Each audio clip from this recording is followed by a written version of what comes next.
નમસ્તે વિદ્યાર્થી મિત્રો, સૌને મારા જય શ્રી કૃષ્ણ. વિદ્યાર્થી મિત્રો, આજે આપણે ગુજરાતી વિષયમાં સરખા શબ્દો વાંચો અને લીટી દોરીને જોડો. એટલે કે આપણે અગાઉ શીખી ગયા છે કે જે મૂળાક્ષરો સરખા હોય એને શું કરવાનું છે? જોડવાનું છે. એ જ રીતે હવે શબ્દોની પણ જોડ બનાવવાની છે. તો ચાલો આપણે જોઈએ કે કઈ રીતે બનાવવાનું છે. પહેલાં તો આપણે શબ્દનું વાંચન કરવાનું છે. અહીં કયો શબ્દ આપવામાં આવેલો છે?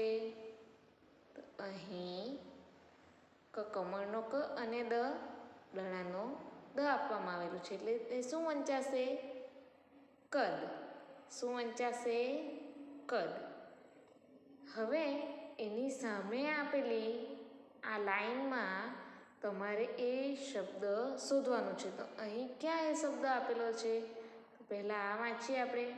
તો અહીં તો ગણપતિનો ગ અને મરચુંનો મ આપેલો છે. અહીં નીચે કમળનો ક અને દડાનો દ આપવામાં આવેલું છે. આપણે વાંચીએ કદ. એટલે આ શબ્દ અને આ શબ્દ એ બેઉ શબ્દ કેવા છે? તો સરખા છે. તો એને આપણે લીટી દોરીને જોડી દઈશું.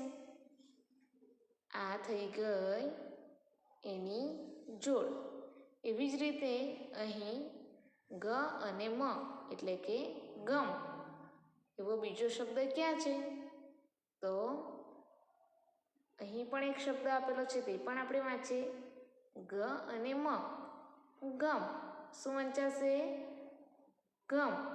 એટલે આ શબ્દ અને આ શબ્દ એ બે શબ્દ કેવા છે? તો સરખા છે. એને પણ આપણે લીટી દોરીને જોડી દઈશું. આ થઈ ગઈ આ બે શબ્દોની જોડ. હજુ આપણે થોડા ઉદાહરણ જોઈએ. અહીં જમરૂખનો જ અને વહાણનો વ આપવામાં આવેલું છે. શું વંચાશે? જવ. શું વંચાય? જવ. એવો બીજો શબ્દ ક્યાં આપેલું છે? તો છત્રીનો છ અને તલવારનો ત. એટલે કે આ તો શબ્દ છત આપેલું છે. એની નીચેનો શબ્દ જોઈએ તો જ અને વ એટલે જવ. શું વંચાશે?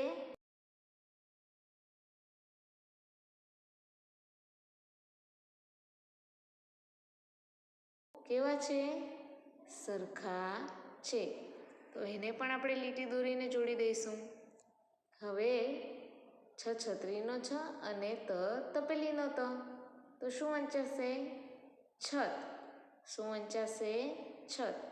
એવો બીજો શબ્દ ક્યાં આપવામાં આવેલું છે? તો આપણે આ શબ્દ વાંચીએ છ અને ત એટલે છત વંચાય.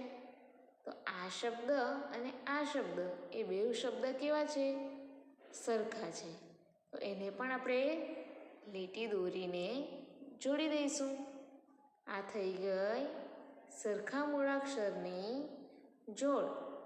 બરાબર ને? આ જ રીતે તમારી ચોપડીમાં આપેલા સરખા શબ્દોને તમારે વાંચવાનું છે અને તેની આ રીતે જોડ બનાવવાનું છે.